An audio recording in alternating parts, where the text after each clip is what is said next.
What's up, everybody? This is week 2 of our leadership series, or our summertime leadership series. Now, check it out. For those of you that posted in our group last week, thank you very much for being open and honest with your assessment of being patient and being kind.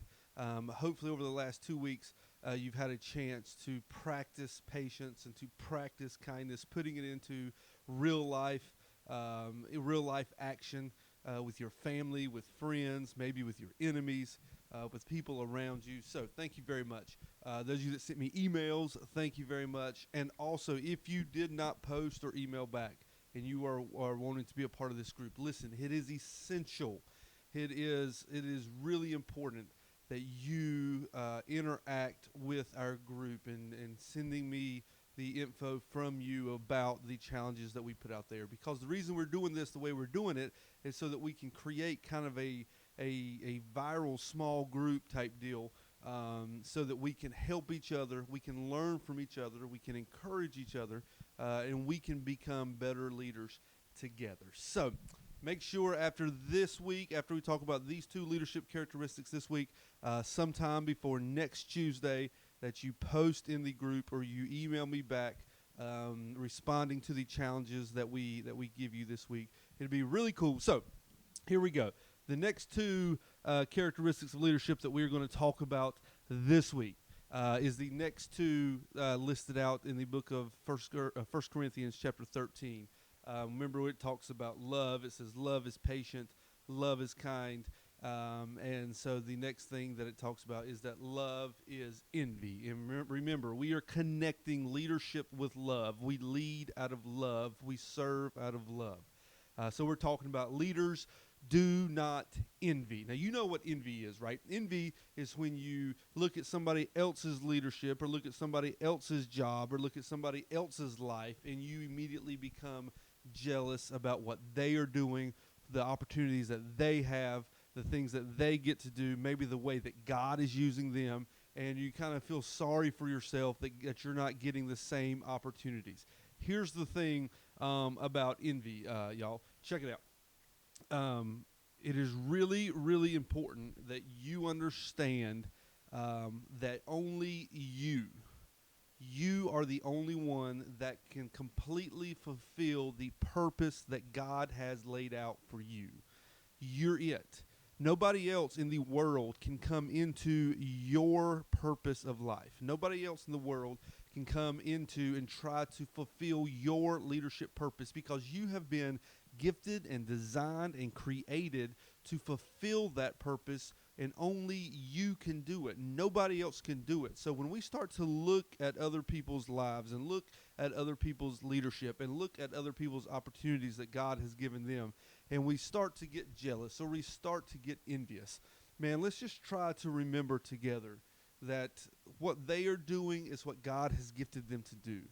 And what I am doing is what God has gifted me to do. A couple of things about envy. Number one, envy shuts down celebration. There's a big problem if we cannot look at somebody else's leadership, or we cannot look at how God is using a friend of ours and not celebrate what God is doing through them, or not celebrate that they are fulfilling the call that God has placed on their life. It is a big problem when we look at them and we immediately become jealous of them and of their position and of their life, because the fact that they are fulfilling God's purposes is something to celebrate. It is something that should bring us joy. It is something that should challenge us. It is something that should push us forward to live out the call and live out the purpose that God has for us. So envy shuts down celebration. Number 2, envy promotes the lie that life is fair. I don't know if anybody's ever told you before or not, but life is not fair. And it doesn't take you long once you open your eyes to realize, man, listen, life is not fair. There are things happen sometimes that shouldn't happen because life is not fair. And it's kind of a hard thing to understand and to learn when you realize, or when you're trying to learn and trying to realize and trying to understand that the plan that God has for you may not be as big as the plan that God has for someone else. That's kind of a humbling experience when we can accept the fact that, man, the way that God wants to use me may not have a as huge of an impact, may not impact as many people as the way God would use somebody else. But that does not mean that the way God uses you is less important. Because God may use you to impact 6 people at your school this coming year. And those 6 people's lives can be changed forever because you followed God's call for you to impact those 6 people. Now you may have a friend or maybe somebody else that's out there. Somebody else may look at their life and receive their call from God, and God has called them to impact 26 people at school this year. Does that mean that their purpose is greater than yours? No, it just means it's a different purpose. It's a different calling. And so sometimes God has this plan for one person, God has that plan for another, but it's important that we do not become envious and we do not start to get jealous over the calls that God has placed on us and placed on other people. Leaders love does not envy. It does not get jealous. It celebrates with each other. It encourages each other. If God's call for your life is bigger than God's call for mine, so be it. I'm going to celebrate you. I'm going to celebrate you following God's calling. Leadership in leaders does not envy. Number 2 there, and the second one today for our leadership characteristic would be that leaders do not boast. Paul says in the book of 1 Corinthians chapter 13 that love does not boast. Now, you know what boasting is, right? Boasting is bragging. Boasting is when you brag and you tell everybody what you've done. You tell everybody all of your accomplishments. You tell everybody you're proud of what you kind of stick your chest out. You're like, yeah, I'm the man and I know it and you can't do nothing about it. Much like when I play basketball and I hit a couple jumpers, depending on who's playing defense, I am quick to tell you that you can't stop me. No matter what you try to do, no matter how good you think you are, you cannot stop Big Jern. It ain't happening. Well, leadership isn't like that, okay? Leadership is not like that. Leaders do not boast. It's easy for leaders to boast because we can become proud with the people that we're impacting. We can become proud with the service that we're doing for the Lord. And there's nothing wrong with being proud that you're serving God. But the problem comes in is when we use when the pride and the proudness becomes boasting and becomes bragging. Because usually what goes hand in hand with bragging is the fact that we think we did it ourselves. When we all know that we did not do anything on our own. The impact that we've had for God is because God has allowed us to have that impact, not because of anything that we have done on our own. So 2 things really quickly here for you to remember to help make sure that boasting does not become a problem. Number 1 is that remember where you came from.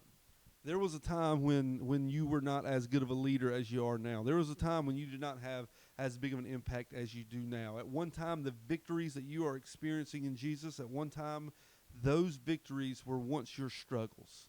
Do not forget how God has moved you on. Do not forget how you have grown in your relationship with God. Do not forget how God has helped you to defeat certain things in your life. And number 2 is to remember that there's more to do. You may have some leadership victories. You may have some people that you have impacted in your life, and it's great and it's amazing, and I'm proud of you for doing that, and we want to celebrate you for doing that. But do not stop there.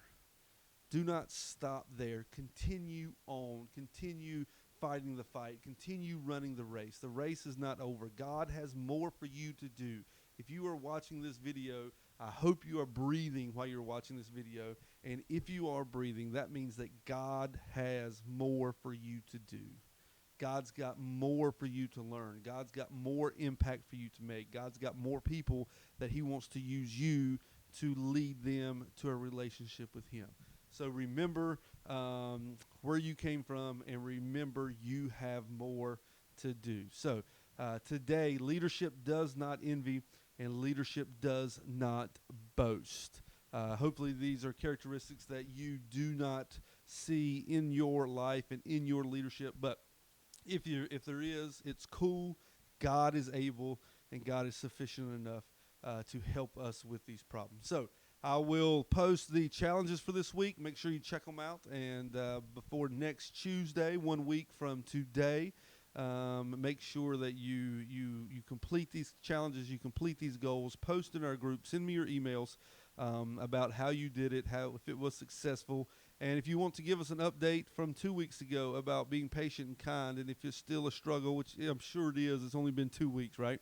But if you would like to update us about some ways that you are struggling with patience, or some ways you're struggling with kindness, and maybe some victories that you've had with patience and kindness over the last 2 weeks that you would like to share as well. So thank you guys for checking it out.